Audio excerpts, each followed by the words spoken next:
Okay, well, let's call this meeting to order. Laura, may we have a roll call, please? Director Sesenia, I'm here. Director Gatchell, Present. Director Ohilsky, Present. Vice President Fourcroy, I'm here. President Womack. Present.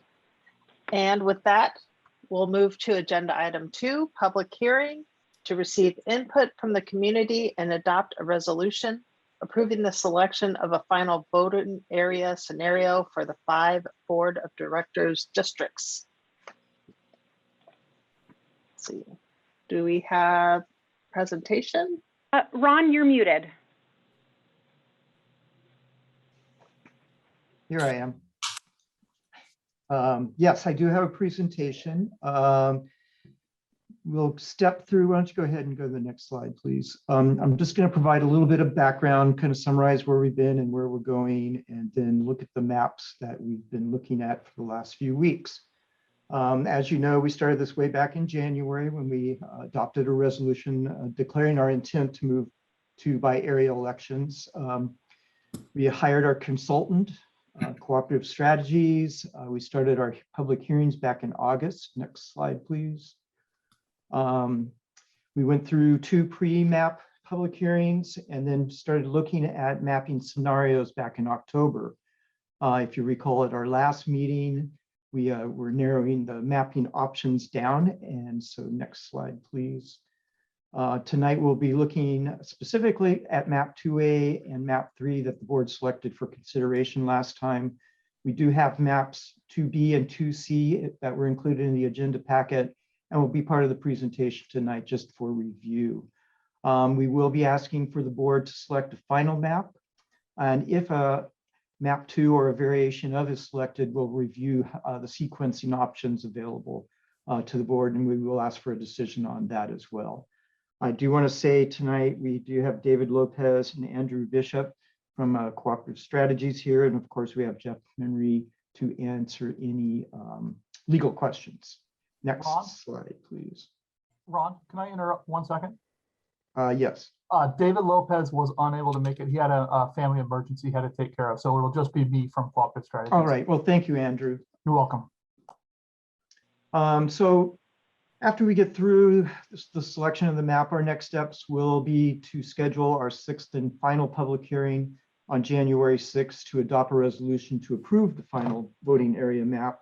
And then we'll work with our consultant to and with the clerk's office to have the division maps integrated into the countywide voting system for our election in November 2022. Next slide, please. So let's look at the maps. This is scenario 2A. This one, we have 2 voting areas that currently have 2 directors in. As you can see, I don't know my numbers really well, area 4 and area 2. Next slide, please. The other map we were looking at was scenario 3. This one is where each current director is in their own voting area.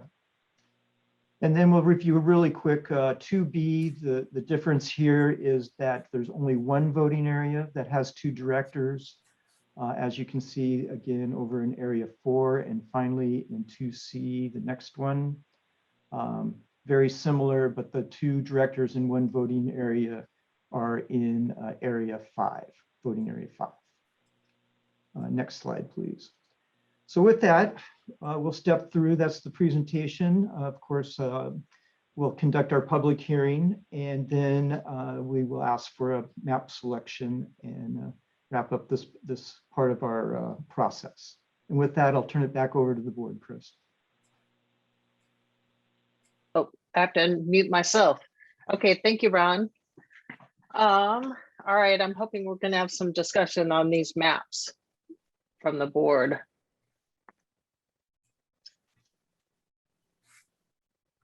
Okay, well, let me start then. This is Chuck. When I looked at scenario 3 last time, I missed one key change that I think needs to be made if we're going to consider that map, and I have no problem with that map otherwise. And that is that the community of Morro Shores, the mobile home park, is at the westerly edge of area 3, I guess, under scenario 3. And really that park is linked with area 1, Quested by the Sea neighborhood. Topography, the fact that there are streets available for walking, riding, doing everything. The people in Morro Shores neighborhood belong with Quested by the Sea. Way more in common with that neighborhood than anything up by Bush and Farrell or the other side even of South Bay Boulevard. So that's something I wish I had caught that last time around. I don't know if it's too late to ask for a change in 3. I think there's a couple hundred people that live there. I don't think that would skew these maps in a way that would put us out of, you know, the legal restrictions and things that we have to look at. Anyway, that's my comment. Just real quick, if I could chime in there, Chris. I know, Andrew, you're looking at those. The difficult we have is the population and any shift and the impact of that and where does that population come from. If you recall on this, we had some issues in the green area where it had actually dipped down below to the south of Los Osos Valley Road over by Palisades. And so the subtle nuances here is if you shift here, where do we shift on the other side to capture? And I don't know, Andrew, if you can comment on that on the fly here. Yeah, I'm trying to pull up my mapping right now so I can. Okay, while you're doing that, I have a comment because I'm noticing area 3, which we'd be pulling from, has 2,927, and the area 1 that we'd be pulling to has less, 2,736. So I don't know how many people live there either, but maybe that would be, if it's only a couple hundred people, maybe that would work. Just looking at the numbers as I see.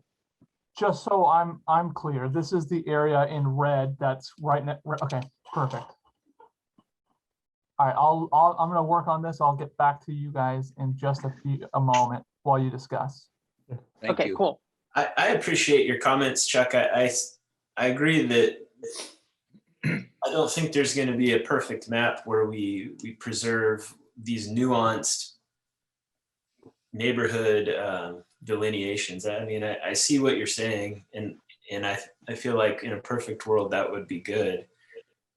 I also don't see that big of a difference. I mean, we're a small town as it is. Yes, there's different neighborhoods and different sides to town, but I don't know that having one side of the street in one district or another side of the street in another district is necessarily a big deal in Los Osos in this situation. And I still support map 3, scenario 3. I really would like to see each director be in their own district so we can avoid sequencing and avoid bottlenecks in the future about who can run and when, and at least maintain our current board viability in the future. Thanks, Matthew. I have to Go ahead. disagree. Yeah, I have to disagree. It doesn't make, I mean, if you look at what the Board of Supervisors did on Tuesday, we'd be basically doing the same thing with the smaller population. So I think that the 2A that we talked about last time is the correct solution in order to keep our areas of interest together. And I mean, the sequencing is irrelevant to me because other people are going to run, and you're to do that for, you know, it doesn't make any logical sense to me. You got to me, I mean, I've been opposed to doing this from the get-go, as you know, but to me, the 2A is the best solution. And that's the only one I would vote for. My comment back to Marshall is just that what the county being split up versus Los Osos, I feel like that's definitely two different things. It's two different things, yeah, on a scale, but the idea of the area, the communities of special interest, we're breaking them up unless we go with 2A. Yeah, Period. that's my point though, is our community of interest. I mean, we are a community of interest. Breaking it up in the first place is definitely not my first choice. And I don't think that we lose any representation in that, or we lose any voice in our community by selecting one of these maps or the other. So for me, it's more about maintaining directors in their own districts. And I agree. I think Los Osos is pretty homogeneous as opposed to what the county is trying to do by splitting up, like us from Morro Bay to begin. I noticed, excuse me, I noticed that It Andrew. looks like I think, Andrew's ready. Yeah, Yeah. go ahead, Andrew. So in moving that census block that we were discussing for scenario 3, it does put us out of the variance just slightly. We fall beyond that 10% kind of federal benchmark, which we're trying to achieve. It ends up being about 10.1%. So yeah, it's just slight. There would possibly have to be a move between the yellow and the green where we move an additional census block from area 1 back into area 2. But because of the way the census blocks are comprised in between area 1 and area 2 on that Is it 1 and 2 or 1 and 3? Oh, so, well, if we were to move that portion from 3 to 1, like was suggested, we would be out of variance. And our 10% variance would then be between areas 1 and 2. So then in order to get back in the variance, we'd have to move a census block from area 1 into area 2. So it's kind of a two-prong approach. We would have to move. But you know what? I might like that, although I think it's too many people. But all right, area 2, the green area.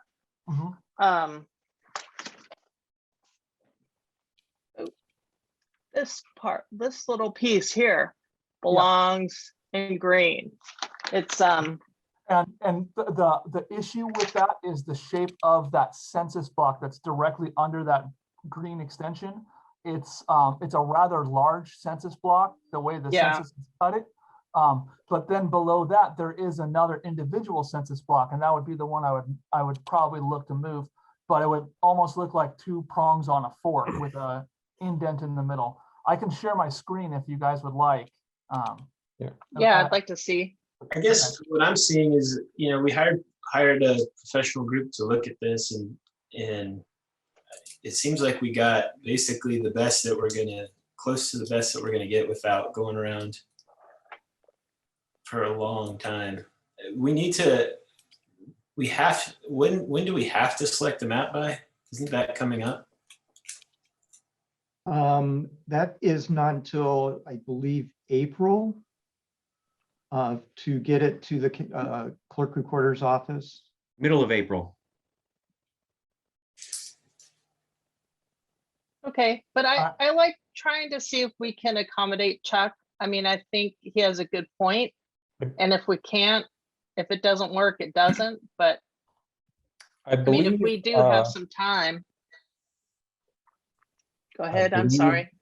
I believe 2B and C, I can't remember which one does move that Morro Shores over a little bit.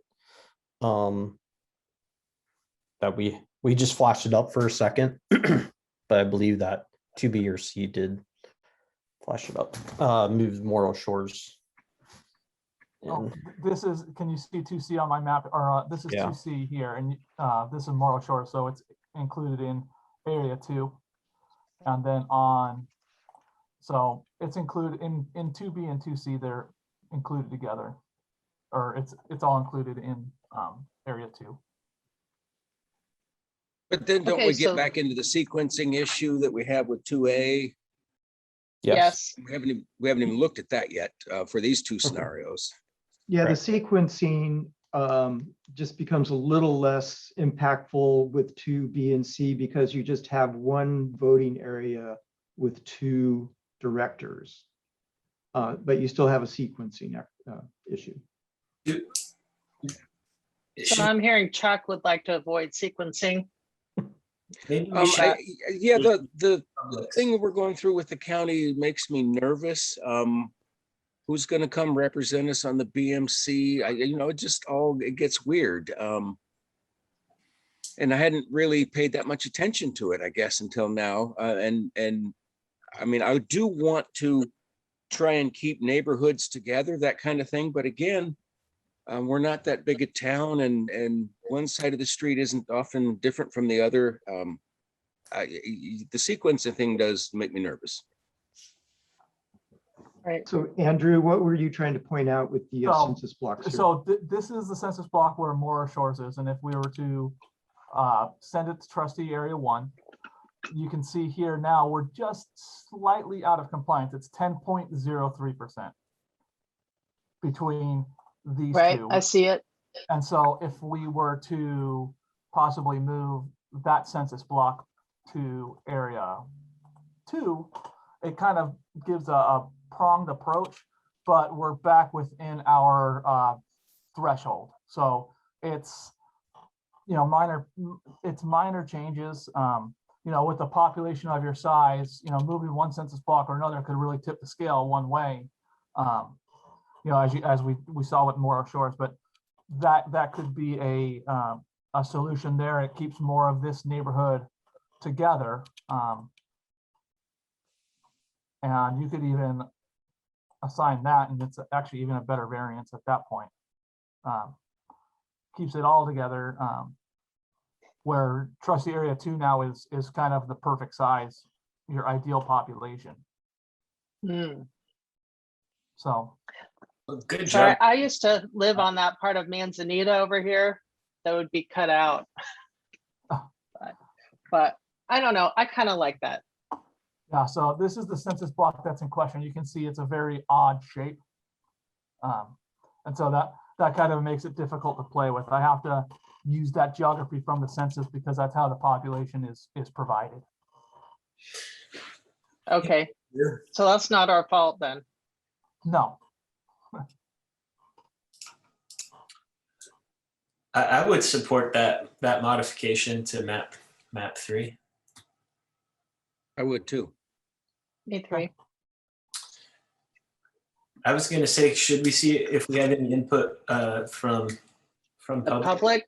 Yes, thanks for reminding me. Let's open discussion up to the public. Do we have any public? If you'd like to make a public comment and you're on your phone, please dial *9. And if you're on your computer, please raise your hand.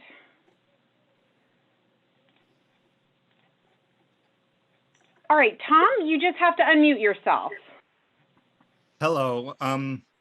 I came to this meeting. I had to leave volunteering at the community center with Los Osos Cares, and I asked them about this map. And they were very unhappy with scenario 3. And if they heard that you are essentially trying to make the shapes as gerrymanders as possible, just so those on the board can keep their jobs, I do not think those in that community would be very happy, me included. So I really hope that you consider more than just your own seats when deciding these maps. And you say that Los Osos is homogenous as it is, but the very act of creating districts in election season especially, those districts will become those communities. And making these weird shapes to serve you who are on the board does not sit right with me, especially after seeing what the county has done. Thank you. That's all I have to say. All right, Lynette, you just have to unmute yourself.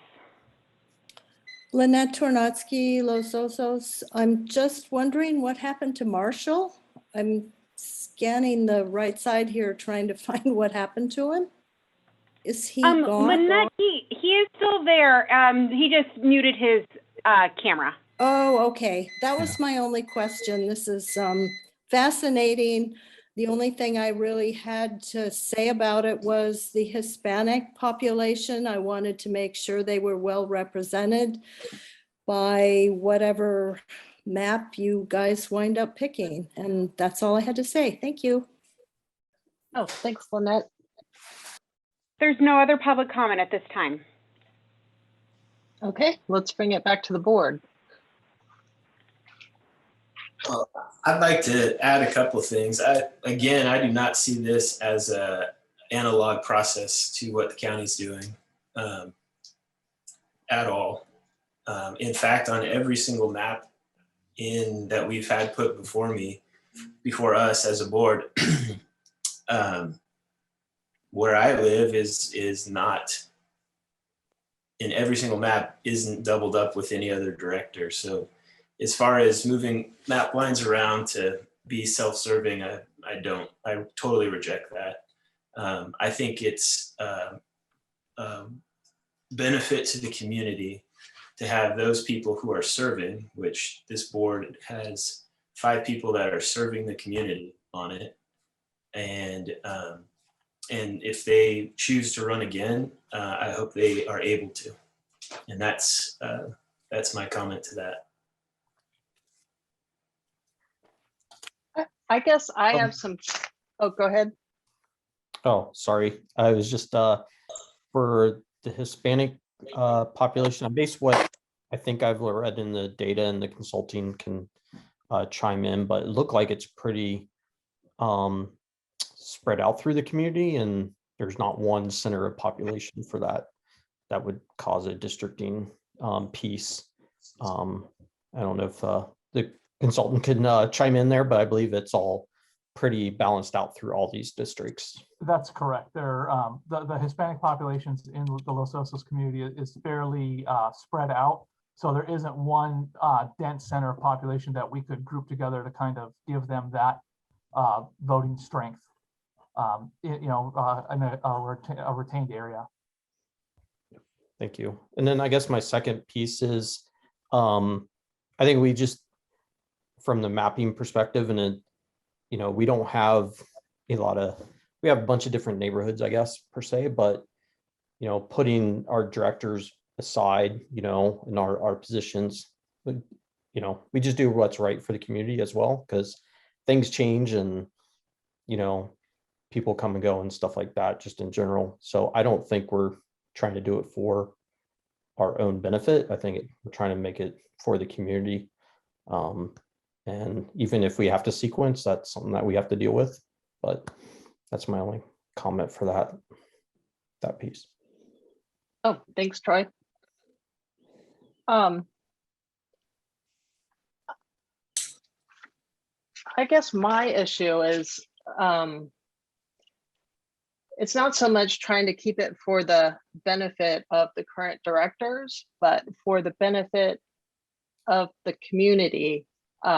We've had trouble having enough people to fill seats in the past, and we have a pretty stable board, and we don't have, I think people show up when they're angry or afraid, and I think we haven't had that. And I kind of read that as we're doing a pretty good job of providing water service and we can compare it to the other water service that serves the community costs more than we do. And we rely on the service of people in the community to serve on our board. I guess I kind of have a little heartburn at the thought of Chuck not being able to run, who served for a really long time on utilities and is starting to see a lot of projects coming to fruition, because he shares with a newer board member who I'm really appreciative to have, that is smart and has stepped up to serve us. But losing our institutional knowledge, I see as a problem for the community. It's not because I'm desperate to keep my seat. So anyway, that's just some thoughts I kind of have. That's why I have difficulty with 2A. I prefer 3. I prefer ultimately to not have to district. If Santa Monica comes back, that they don't have to redistrict.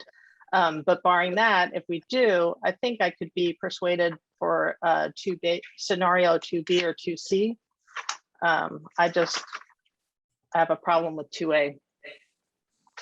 Well, I'd like to make a motion that the board select a modified map 3 to which a modified map 3, which per what we did with Andrew on the screen with Morro Shores and the part of District 2 or Area 2 to be changed.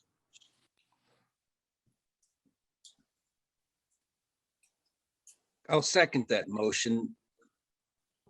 All right, Laura, maybe have a roll call vote. Vice President Fourcroy, Yes. Director Sesenia, Yes.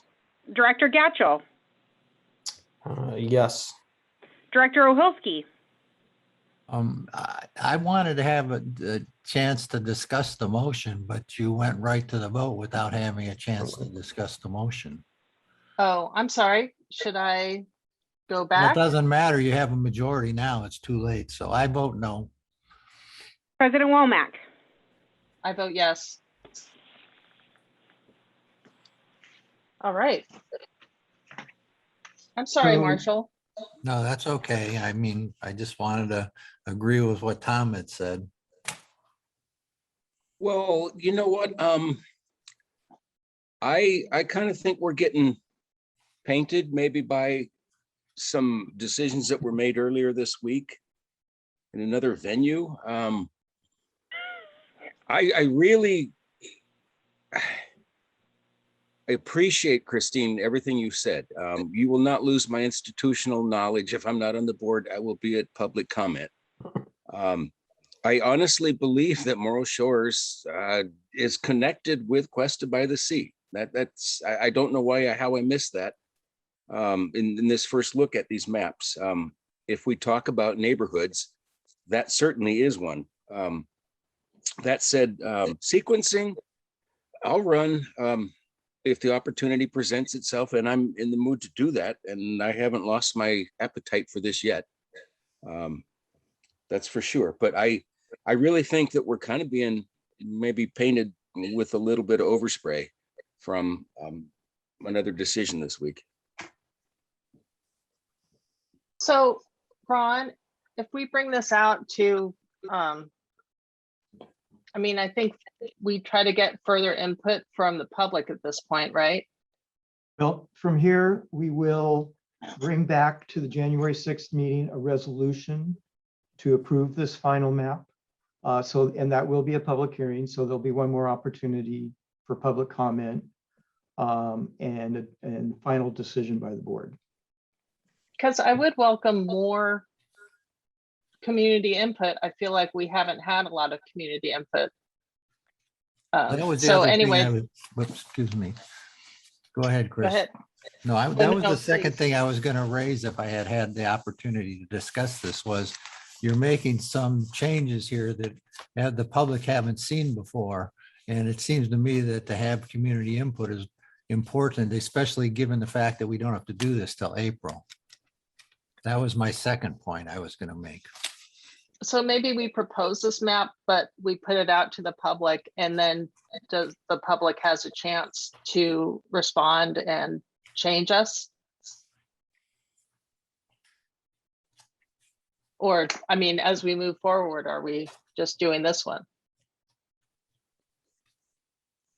President Womack, Go right ahead, Joe. now, your board has made a determination to go with a particular map as a final map. So my understanding is that that decision has been made and you can receive public comment in the final, prior to making the resolution a final adoption, but. Okay, thanks for clarifying. What happens if on January 6th, if we move forward with this revised map, January 6th, we get a public storm that comes out with arguments that we hadn't really even considered. This isn't due until April. Can we postpone, a decision, put off a decision till February? Is that directed to me? I'm Yes. to anybody who has an answer. Anybody who has an answer. I'll answer that, Jeff. Of Okay. course, we can postpone it. If Yes. until you take that final vote on that resolution, it's still in the board's hands. Okay, so the public does have time to give us more input, which I would welcome. Absolutely. Okay.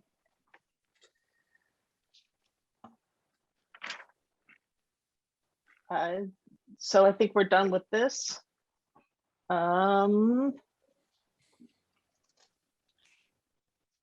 Andrew, thank you for being here with us tonight. Oh, yes. Thank you, Andrew. You're very welcome. Oh. I'll after the meeting tonight, I'll prepare a version of this map that we worked on and distribute it so it can be posted and the community can look at it to start giving input.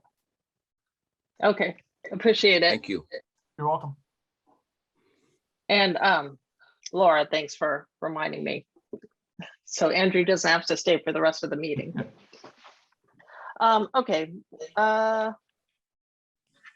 Do we do public comment for items not on the agenda? If you'd like to make a public comment and you're on your phone, star 9. And if you're on your computer, please raise your hand.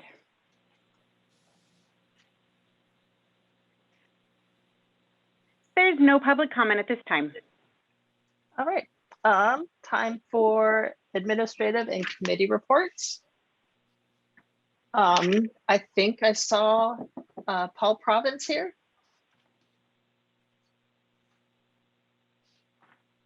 For our fire report.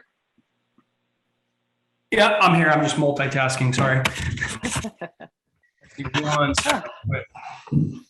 All right. Do you have a report for us? I Thanks do. for being here. I do. All right. So looks like we had 167 calls last reporting period. Had a couple medical aids, 84 of them being medical aids. Had a couple fires. Probably heard in the news or smoked smoke around town. We had a 3-acre fire up off of Clark Valley Road in the middle of the night. That was a human-caused fire, and that's about as far as I'll go into that. That's about as much information I have on it right now. But if you see any suspicious activity around town, be sure to give us a call and let us know so we can come take a look. Not a whole lot of impact over in the Palisades area. It looks like there's been a lot of cleanup over in that area, and there's not as much population over there anymore. So we didn't really have any calls taking place in that area. Still under the COVID pandemic precautions around the station. Obviously, with the new variant out there, we'll be coming out probably with some more information for our employees and what precaution, if any additional precautions need to be taken. Last time I reported on sidewalk CPR occurring. It's going to be going on throughout the county. That's a countywide program with the intent of just getting the general citizens involved with doing hands-only CPR and AED familiarity. We will be doing them in February and August in the Los Osos area. You don't need to sign up or anything like that. We'll put some stuff out on social media, and we'll probably put something up on the marquee on the station. And as I get a specific date nailed down, I'll put it in the board report for the location and where and what time. And you can just show up and we'll be glad to help. On the 20th, we completed the orientation of our new hire reserve firefighters. So 6 of them will immediately begin shift work. They're coming with some pre-existing training, so that'll be good to bolster our staffing. And then there'll be a remaining 7 that'll have to go through the San Luis Obispo Regional Academy in January. So we're pretty excited about that. Just met with them last week. Good, enthusiastic bunch. Looks like that's going to be a good shot in the arm for us. Still accepting applications. We're going to keep that open, and that way we can just keep an open recruitment going. We conducted some surf rescue training with Cambria Fire District, and we also participated in 5 days of State Fire Marshal surf rescue operations. We had an instructor from Station 15, and then we also had a reserve firefighter from Station 15 who received the Distinguished Top Fin Award, which is selected by the instructors of the class as the top of the class for the class. So we're pretty excited about that. And that would be one of our new reserve firefighters, Firefighter Dreyfus. So we're pretty excited about that. We are accepting toy and food donations at the station throughout the holiday season, support Operation Santa Claus and the SLO County Food Bank. We'll have the barrels out in front of the station during the day, and then before the guys go to bed at night, they'll be pulling them inside. So feel free to drop them off at any time. Any questions? Thank you, Paul. Do we have any questions from the board? You're muted, Chuck.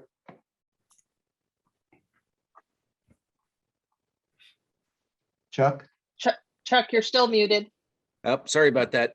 Sorry. There Thank you you go. for sidewalk CPR. The more familiar that people get with this procedure and with life-saving and emergency situations in general, just the easier it'll be. I think that's a good program. Yeah, there's been a lot of evidence and case study on early compressions leading to higher survival rates and early AED deployment to leading to high survival rates. So it's a great program. Excellent. Your work is appreciated. Any other questions? All right. Thanks so much for coming to our meeting, You got it. and see you next time. All right. Good night. Good night. Do we have a Sheriff's Department report? Hi there, can you guys hear me? Yes, and now I can see you too. I know. Welcome. Ian Dowdy, one of the sergeants over at the coast station. And I do have the report if you guys are ready for it. We are, thank you. All right, so November was a little slower for us, but it was in line with basically last year as well. 68 calls for service. We responded to 2 assault or battery, 38 disturbances, which is any noise complaints or parties as well. 1 report for burglary. We had 11 reports for theft. One notable thing on that is that we had a lot in November of catalytic converter thefts. I don't know if that's been brought up or before, but just something to pass on to people you see, especially Priuses and like the late 2000s models are usually what is targeted, and we had a spat of those, several of those in one night, and it's usually, oh, go on. Sorry. Oh, sorry. Unfortunately, one of our staff had that issue, so we are familiar. Yes, and it can, they've actually, they've hit the same cars twice. No. So it's something just to be, and it's, if people hear power tools or grinding at 2 or 3 in the morning, then give us a call, because that's usually what it would be. There was for vandalism, only 3 calls for service. We respond to 1 mail theft, but I will say that it was only 1 call for mail theft, but 2 people were arrested for felony mail theft, and they had large amounts of mail on them. So especially around the holidays where people know that checks may be mailed and other packages and stuff, that increases.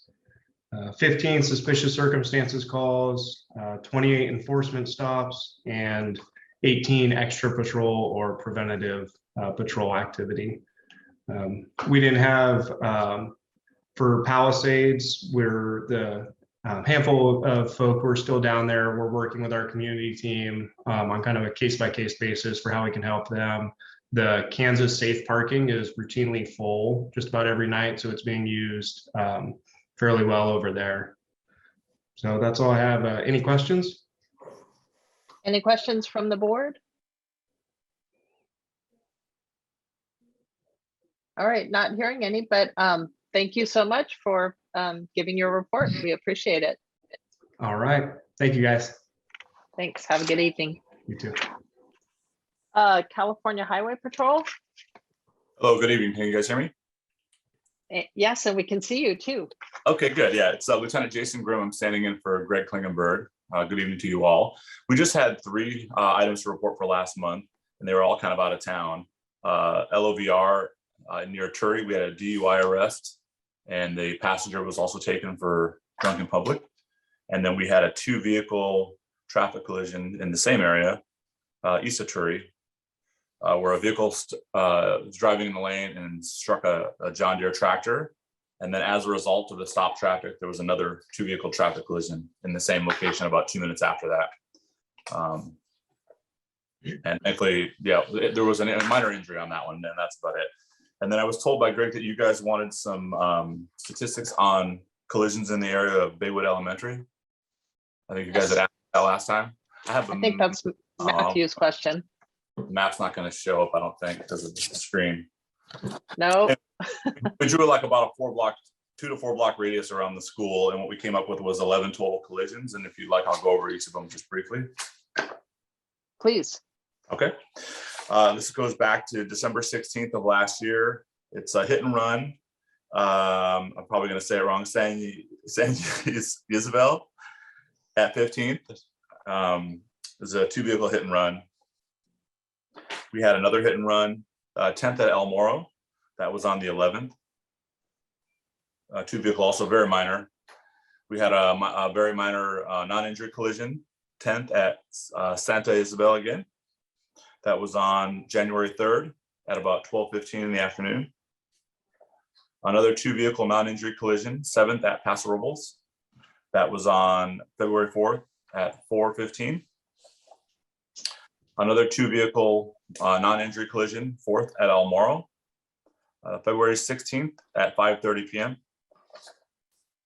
We had a solo bike collision with a minor injury, 4th at Pismo. That was on 2/21 at 8:45 in the morning. We had another hit and run, Ramona at 16th, on 6/29 at about 8:07 p.m. Another 2-vehicle non-injury collision, 11th at Napomo on July 24th at 7:15 p.m. Another hit and run, 4th at Ramona, vehicle versus a bike rack, August 17th at an unknown time. Vehicle versus pedestrian, 7th at El Moro. Minor to moderate injuries, lacerations to the head and elbow, and the party was transported. That's October 19th at about 12:15 in the afternoon. And the last one was a 3-vehicle non-injury collision involving a parked vehicle, 11th at Paso Robles. And that was on October 29th at 10:40 p.m. And that was it. Any questions regarding those or regarding anything else? I think that was originally Matthew's question. Yeah, no, I think, well, yeah. But yeah, I appreciate all the data. It's good to kind of get an idea for what's going on. And I know that for me anyways, I get asked a lot about traffic speed, traffic calming, those kinds of things in town. So it's good to have your update at our meetings. I appreciate it. No problem, Matthew. And if you'd like an update, you can email me and I'll just give you the quick summary. If you didn't write that down, I'll just give you all 11 in a quick summary if you want. It's jgrim@chp.ca.gov. Again, J like Jason, GRIMM, 2 M's. Oh, I'm sorry, let's see. jgrim@chp.ca.gov. Perfect. All right. Thank you very much. Thank you, Matthew. Are there any other questions from the rest of the board? One quick clarification. When you talk about hit and run, is that typically a vehicle striking a parked vehicle and then taking off? It could be a vehicle. It could be, I think one of the cases, it was a bike rack. Someone probably backed. Yeah, I didn't get the, let me see if I got it looks like they backed into a bike rack and then kept going. And so I'm not sure where the business is, but maybe the business called it in or a citizen or witness called it in and said that someone hit it and kept going, or it was just noticed in the morning and they called it in and said, hey, sometime overnight there was damage to our bike rack. I know that location. Yeah, that's the Sweet Springs Preserve, their bike rack there at 4th and Ramona. But you mentioned a lot of hit and run, and I just think I just kind of want to make sure that they're hitting parked cars and not people, the kind of thing. Yeah, the first one that happened in December it hit a metal pole with a bus stop sign on it. That was the first one back in December. The other one was a bike rack, like you mentioned, that was in August. There was another one, vehicle versus a parked vehicle, December 11th of last year, unknown time. That was at El Moro, 10th and El Moro. Then let's see. So it could be a variety of things, not necessarily a car, a stationary object. Okay. Yep. Exactly. All right. Do I hear any other questions? All right, thanks so much for coming to our meeting and Yeah, thank giving you guys. your report. I appreciate it. Thank you guys. We appreciate you too. All right, good night.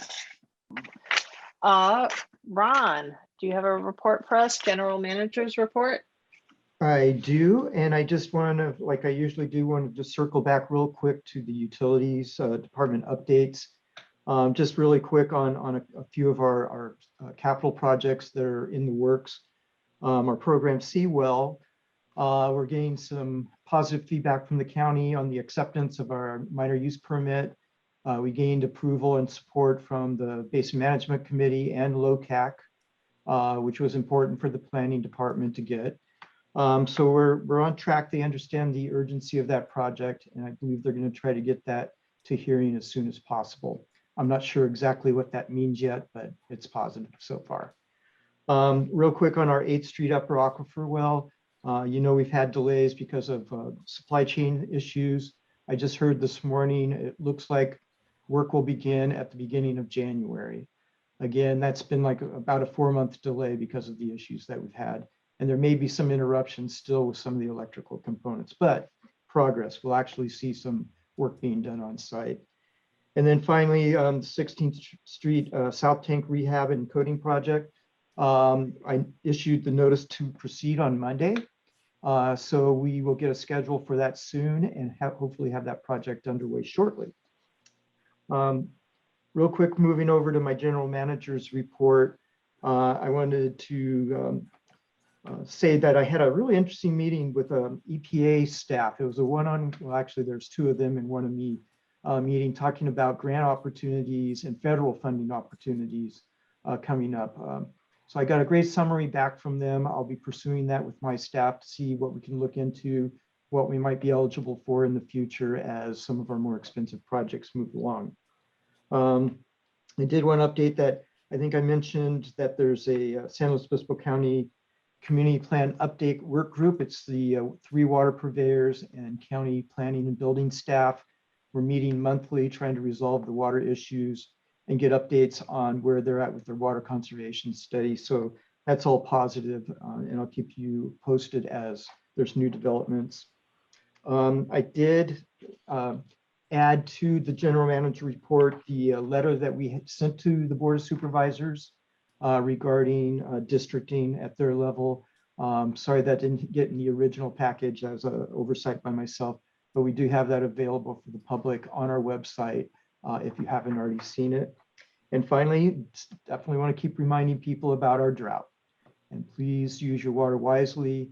The state's looking at imposing statewide water runoff restrictions or water inefficient use of water restrictions that could go in effect in January. They're pretty much in line with our water shortage contingency plan restrictions, but that's the severity of the drought statewide. And with that, I can answer any questions. Thanks, Ron. Any questions from the board? Ron, could you describe what the runoff restrictions means just for my knowledge? Basically, and it's part of our water shortage contingency plan. Water is not supposed to run away from your property. That's your typical gutter flooding. You know, you can use water, it can be retained on your property. That's not considered the inefficient use of water. You know, it goes along with like washing your car without a shut-off valve on your hose, those types of things. Okay. Great. I was just making sure that I understood that. Yeah. Okay. All right. Any other questions for Ron? All right. Thank you for your report. Do we have a LOCAC report?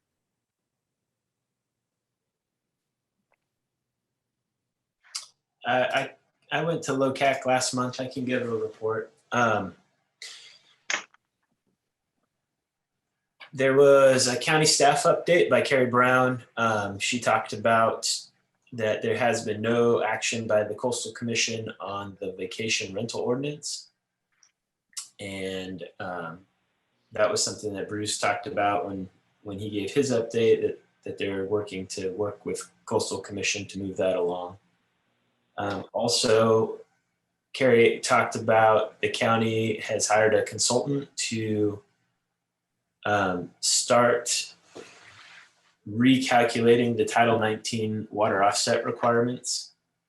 And that was talked about a little bit later also in the LOCAC now has a ad hoc water committee. And so, yeah, so the county is reanalyzing the metrics for the offset program, which I think we've talked about in some of our meetings before. Supervisor Gibson's update started off talking about Palisades and Kansas Avenue. So he gave an update on the decrease in homeless population at Palisades, and then the subsequent, as those residents are moving to Kansas Avenue, and talking about that Kansas Avenue is at capacity, like we heard from the sheriff earlier, and talking about some of the improvements that need to be made there. And he worked with his assistant Blake to work on those things. There was a big discussion about Kansas Avenue, and there was actually public comment from folks who were at Kansas Avenue by phone. And so I think Bruce was able to get some good, valuable input on the needs and what's working and what needs some improvement out there. And then also, obviously, Supervisor Gibson went over the county redistricting, and which is obviously since gone a lot. Well, it's kind of obviously been decided since the meeting on the 18th of November, but we talked about that for quite a while. Other than that, there was some talk about funding for a sidewalk on El Moro Street between 8th and 9th from the Bike Advisory Committee. And basically the committee wants to change the scope of that and is trying to work with the county to get that scope changed some. And then we were on the agenda from our program Seawell, and Ron fielded a few questions there, and we were unanimously approved by LOCAC. Other than that, there's no LOCAC meeting in December, and the next meeting for LOCAC is January 27th. That's my report. Any questions? Yeah, any questions? Thanks for your report, Matthew. That was excellent. Chuck, did you want to say anything about utilities? Just that I appreciate the work that the committee is doing. We're stepping through some changes with the Basin Management Committee, the Sustainable Yield Update, and as Ron mentioned, the working group to deal with the community plan update. So it's good stuff going on, and I appreciate that committee very, very much. Thank you. Any questions for Chuck? Not a question, but on the Utilities Committee, I have a nomination for that, Chuck. So Pam Ouellette, can you help me with the pronunciation, Ron, her last name? You're on. Oh, you're muted, Ron. Unmute. Sorry about that. Pam Ouellette. Ouellette, yes. So I talked to her today. She applied. She's got experience in wastewater and very interested in helping our community around water resources and utilities. So I think she'll have a good input to your committee. Good. That'll give us a full committee. Oh, terrific. All right. Oh, I kind of skipped over Parks and Rec because there's no meeting, but I do see maybe we should announce the next meeting is December 14th. Yeah, there's a couple of things to talk about there real quick, if I could. Okay. One is we have a new member of our Parks and Recreation Committee. Gary Katayama has been selected to serve. I appointed him, and he's going to be at our next meeting. So I really appreciate him volunteering in serving that committee. He's got a lot of good ideas about the dog park and how to move that project along. So our next meeting will be, yes, like you said, December 14th. And we plan on going over the dog park in detail. Laura and Andrea Luker worked up a one sheet of our dog park. I wish we had it to show right now, but worked up a one sheet, basically pamphlet for the dog park with the conceptual plan and the parts that we're working on. It turned out really great, and that'll be distributed here very, very soon. So if you're interested in the dog park, please show up on the 14th, and we'll get this project moving forward again.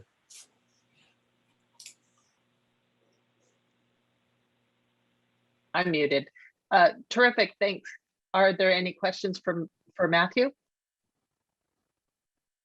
Okay, the Finance Committee, we approved the minutes.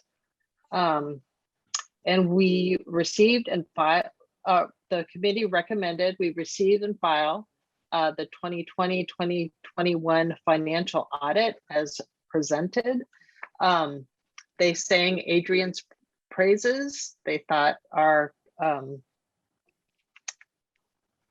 finances were pretty easy to read. So a lot of work has gone into that, but it was very nice to hear. Adrian said she was a little wary of having a new auditor because she was used to the other one, but that it worked out really well. And she learned a few new things from the new auditor. So I think we can be really proud of that. And then just the regular, the committee recommended we receive and file the financials for the period ending October 31st, 2021, and receive and approve the warrant register for November. And that's all for finance. Any questions? I did want to add just real quick that we'll be bringing the audit to the board at the January meeting. Thank you. But it was nice to hear that that went well. Okay, ESAC? Yep. We had the ESAC meeting, but unfortunately, we did not have the fire department in attendance. Ron, are you there? Yes. We had scheduled a presentation by Chief Moore, but he was unable to make it. So the meeting went relatively quickly. So We hopefully had we can a, reschedule. We had Go a ahead. brief discussion of the future resource needs for South Bay Fire. We didn't come to any major decisions or consensus, but we just talked about some approaches that we will be discussing at our next meeting next quarter. We went over the first quarter budget review. There was no significant issues there, just a question about the fire engine. And that was pretty much it. And then the next ESAC meeting is on February 17th. Did I miss anything, Ron? no, I think you covered it. We did have a good kickoff discussion about future needs for emergency services, including the condition of our fire department building. So that'll kind of open up for our next agenda to talk more about that. All right, terrific. Any questions? Yeah, this is Matthew. Thanks for that update, Marshall and Ron. I guess that's one thing I keep thinking about is what future spending we're going to have to do on our emergency services. So yeah, really, it's great that we're starting to talk about that in that committee. And I'm hope I can make sure I find the time to pay attention to what's going on there, because that to me is one of the liabilities out there for us that we have really little control over as far as those costs. And I want to make sure that we continue to have enough funding for the services that we have here. Good comment, Matthew, and that's the point of what the exercise we're going through.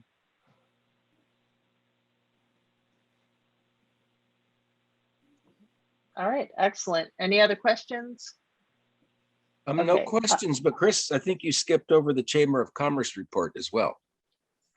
Oh, is that, do we have someone from Chamber? I guess it's usually, that one's usually written. But if we have someone from Chamber, I'd love a verbal report. Oh, it says written only. Oh, Okay, well, let me then. Oh, wait, Marshall's here and could give us a report? Yeah, I can. We've been moving forward with our Christmas events this year. So that's the primary thing that we've been focused on over the past month or so. And I noticed that on the CSD website, you have the flyer for the parade. So that's a good thing. But what we've decided to do is we're going to have the tree lighting again, like we have every year at the corner of Palisades and Los Osos Valley Road. It will start at about 4:30 on the Friday, the 10th. And then we'll have some decorations, a few songs, and a couple little nibblers. And then that will go over. We're not still up to speed with doing the walkthrough or the walk down to the library and the presentation there yet, but that's something we're looking forward to working with the library on for next year. Then we didn't have the parade last year, so we're actually having the parade this year.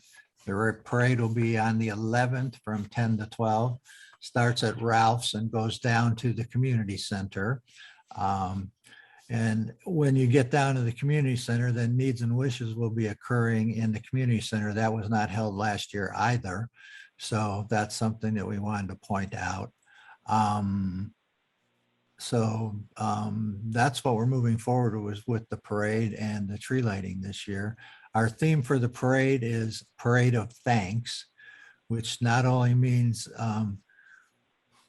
you can define that however you want. We're not talking about just necessary workers or, doctors and nurses and police protection or fire protection or whatever.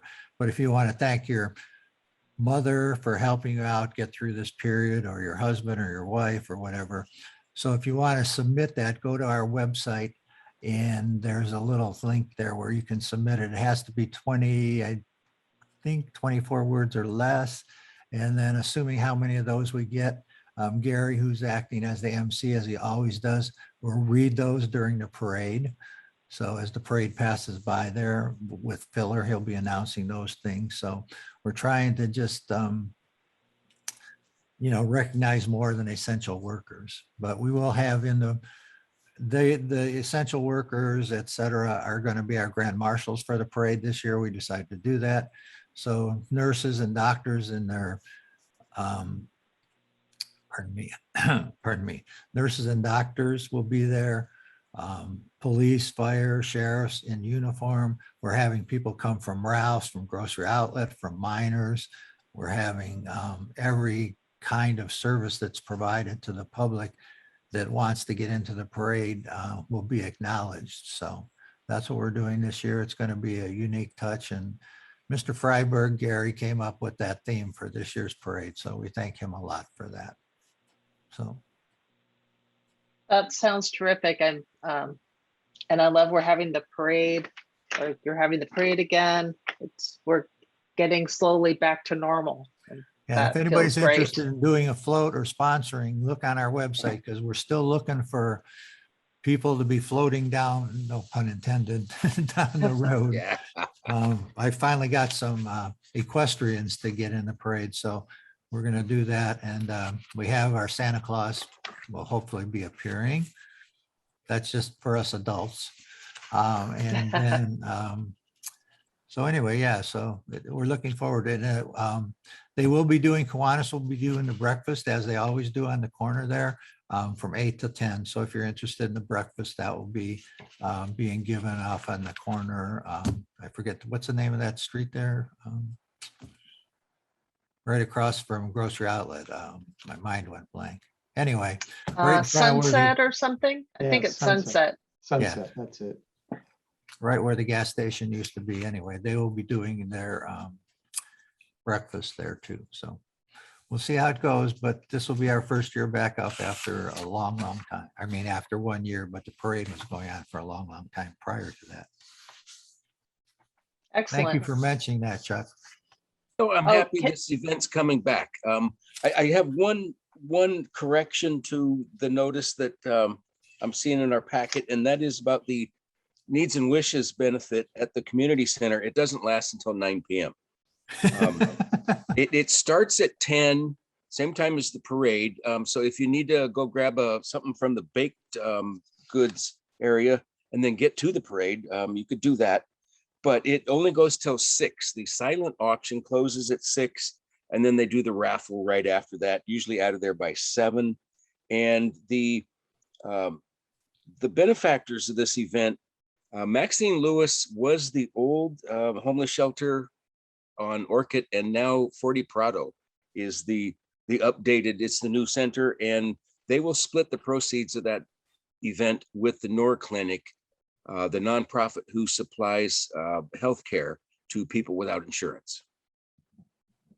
I'm glad to have this whole day back. This is good. The parade's back. It's all good. Can you remind me, Marshall, is it this Saturday or is it Saturday the Week from 11th? What's the Saturday. date? Week from Okay, Saturday the Tree 11th. lighting's on the 10th, Friday, Okay. and the parade's on the 11th. Excellent. City of All San right. Luis Obispo has theirs this Friday, so we don't want to be competing with them. No. And the All boat right. parades this weekend. Yeah. Lighted boat parade. Yep, lighted boat parade is Friday also. Okay, lots of celebration going on. We're in need of that. So,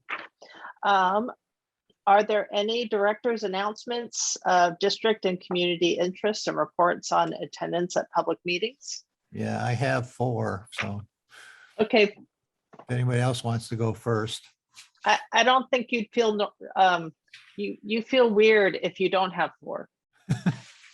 Okay, the first one is the Basin Management Committee. We met on the 17th. It was just a carryover meeting from our prior meeting because of the length of the prior meeting. We didn't have time to get all of the agenda items done. So we had our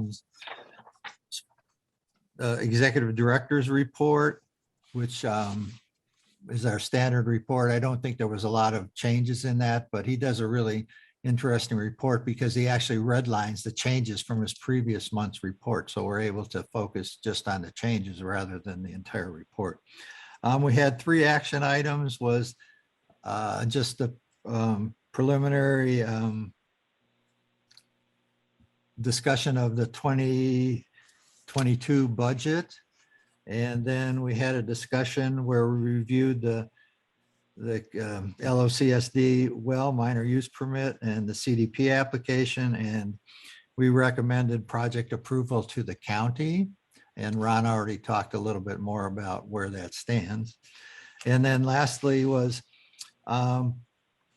we changed our contract for the executive director from Water Systems Consulting, Inc. to Confluence Engineering Solutions, Inc., which is, it's the same, Dan Heimel, it's the same person, but he decided to leave Water Systems Consulting and form his own firm, and Water Systems Consulting was on board with that. So we adopted that unanimously. So that's really all that happened, unless I missed something. Ron, you were there. Nope, the budget discussion was the main focus of that meeting. Yep. Okay. We're getting further away now, so I just, Morro Bay Estuary Program, I was not able to attend, but Christine, I attended in my place. Did you? I thought it was on Thursday, but it was on Wednesday. So you were not able to But attend?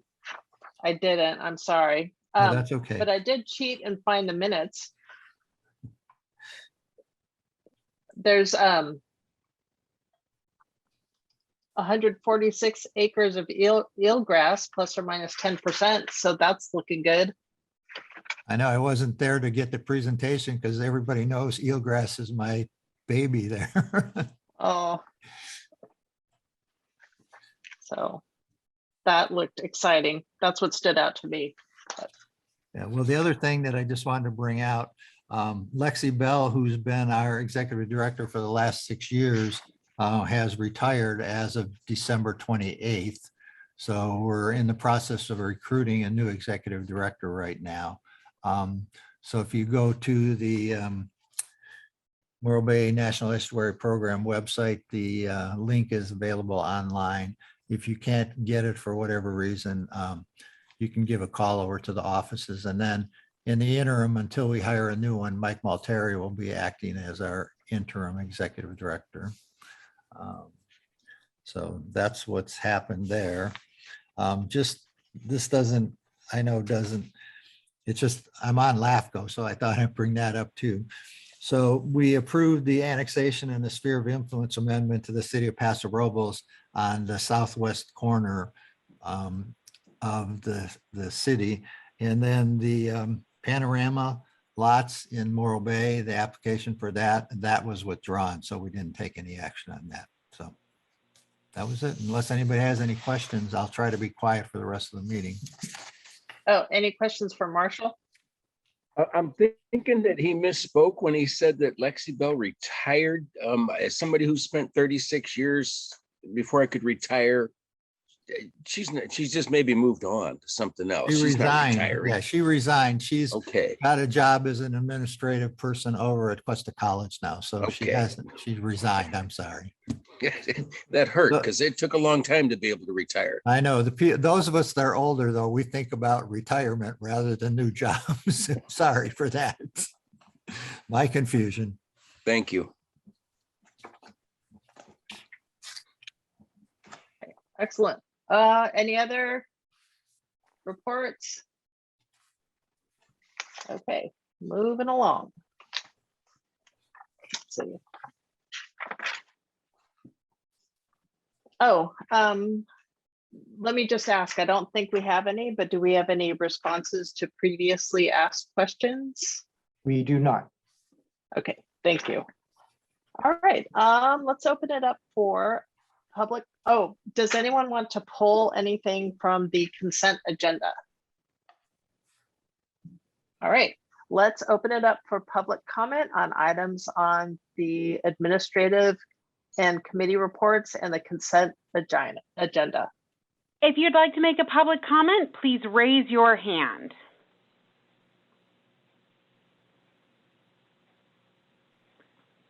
There's no public comment at this time. All right, nothing exciting, just how we like it. All right. Do I hear a motion? Yeah, I'll go ahead and move to receive and file the administrative committee reports and approve the consent agenda. And then I will have a question after the second. Anyone want a second?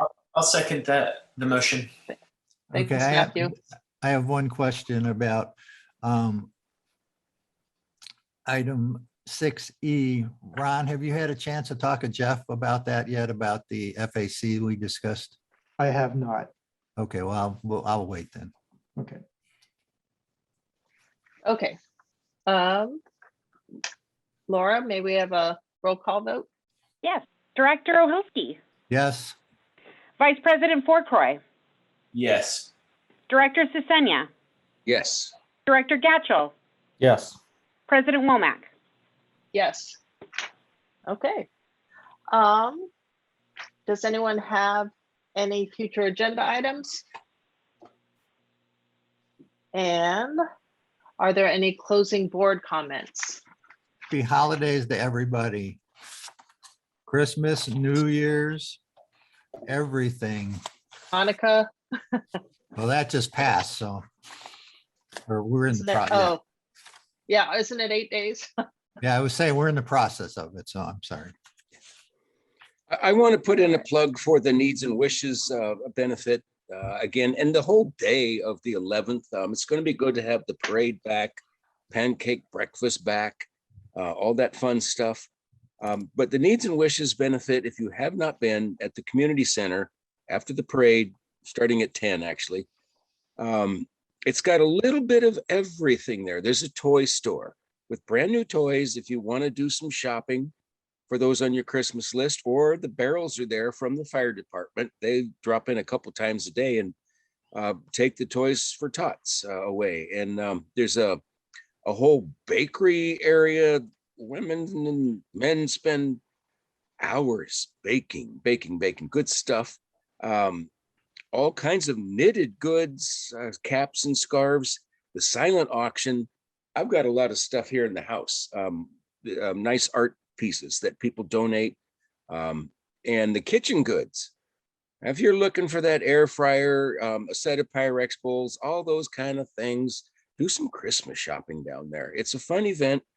I don't know who the entertainment is lined up for this year, but typically it's the one of the school choirs and that kind of thing.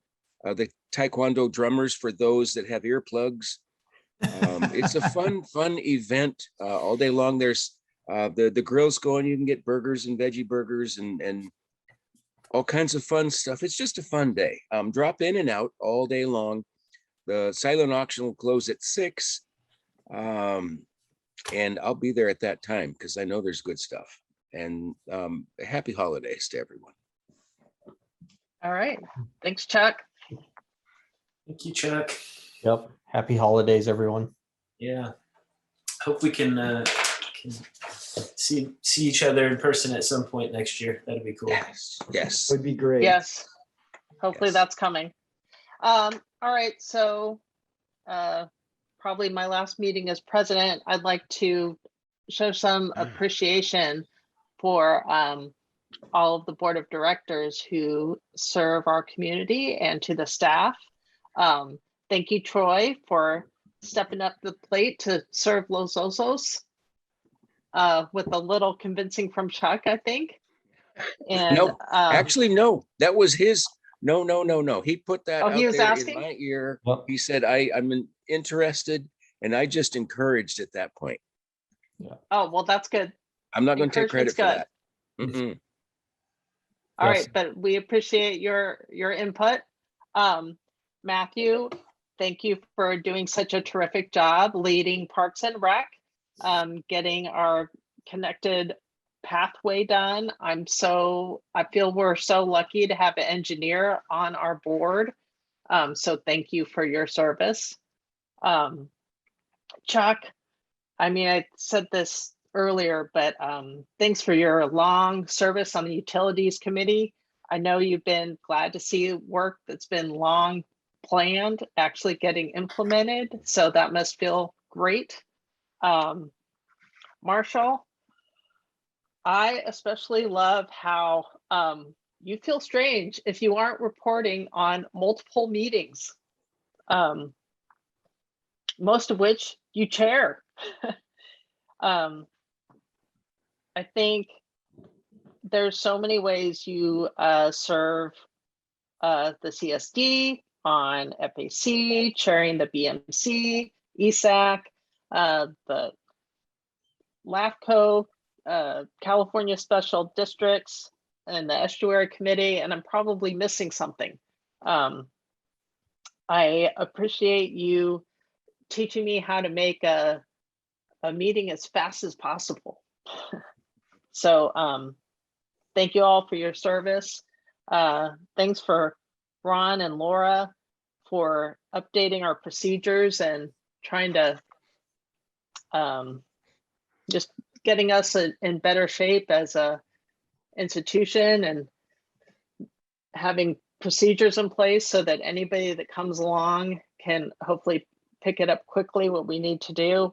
And Jeff, especially lately, thank you for helping us understand this districting. There's just a lot of pieces that's kind of confusing. So I appreciate all of you. Have a great new year, and I'll see you next year. Thank And you. with that, Thank you, I will Christine. adjourn the meeting. Oh, you're welcome. But it's a pleasure to serve with all of you. You know, it takes a lot of us to make things work better. It's a So pleasure to thank you. work with, it's a pleasure to work with you too, Christine. Yes, yes, that was Thank sweet. you.